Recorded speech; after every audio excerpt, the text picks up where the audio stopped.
This morning on Today's Health, giving our kids a healthier life. 23 million children in America are overweight or obese, which means once unimaginable health problems like early onset heart disease and diabetes are now affecting our kids. As a parent, we owe it to ourselves and our children to step in. Jillian Michaels, the best-selling author of Master Your Metabolism and Strength Coach on NBC's The Biggest Loser, is here to answer questions. Jillian, good to see you. Good to see you. I got to tell you, though, 23 million children, that is a startling statistic. Yeah. As parents, what role do we play in this? The biggest role. You know, you are your child's primary role model, so the example you set for them will last a lifetime, for better or for worse. Right, so we have to start early. Absolutely. All right, let's get going. We've got Shelley from New Bedford, Massachusetts on the phone. Shelley, what's your question? Hi, Jillian. According to the BMI scale, my 5-year-old daughter Olivia is overweight. She's 3'9" and 50 pounds, but doesn't look overweight to me. Should I be worried? What about the BMI? BMI is a totally outdated way of determining obesity because it doesn't take into account body composition. So according to BMI, Arnold Schwarzenegger's obese. We're talking a body mass index. Exactly, okay. Exactly. It's outdated. Now, I was lucky enough to see a picture of your daughter earlier, and to be honest, she looks like I did when I was a little kid. She's by no means obese, but with that said, I became an overweight teenager, and I'm now a healthy adult. Keep your eye on her. Get her into an activity that she can enjoy and make sure she's eating healthy foods. But only use positive reinforcement and don't let her sense your concern. Should you measure your child? Is there something, some ratio? The best way to determine obesity is something called a waist to hip ratio. And what you do is you take a little tape measure, measure yourself just above the belly button and right around the widest part of your bummy. And then your bummy? Your bummy, and then you essentially divide your waist by your hip, and that will give you a healthy measurement. You can use Google, a calculator. I was going to say, because now I got to do math. I know. God bless the internet. There's a calculator on the internet. So what's the ideal for male, female?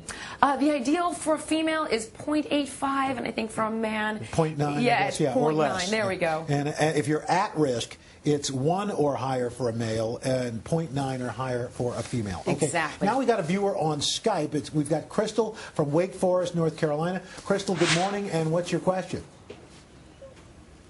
Hi, Jillian. Charlotte and I would like to know, what's a perfect breakfast for kids? Oh, God, how cute is this? He almost looks like Bob the Baby in the E-Trade commercials. All right. What a cutie. That's unbelievable. Okay, the perfect breakfast really is a combination of healthy carbs, protein, and fat. You want to get all 3 macronutrients in there. So we have a few examples here. Okay. Organic yogurt with some fresh berries, low fat. Then we've got whole grain cereal with either some organic milk or coconut milk, which is a fantastic alternative because it has medium chain fatty acids, very healthy. And then a scrambled egg with some whole grain toast. The real key is what not to feed your child, and that's refined sugars, enriched or processed grains. Make sure that they're eating those breakfast fresh, whole pastries, foods. probably not the best thing. That's a pass, Al. We're going to pass on those. Yeah. All right, thanks, guys. What a cutie you've got there. Oh, if you ever need a sitter, let me know. Don't call her. The clock is ticking. Do not call her. What are you saying? Anyway, I resent that. We've got an email. It's written by Elizabeth, who lives in Cincinnati, Ohio.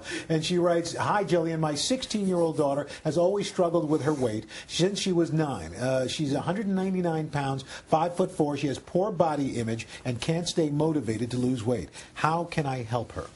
Tough question. Yeah. First of all, with your kids, especially your teenagers, you want to make sure not to make an issue out of their weight.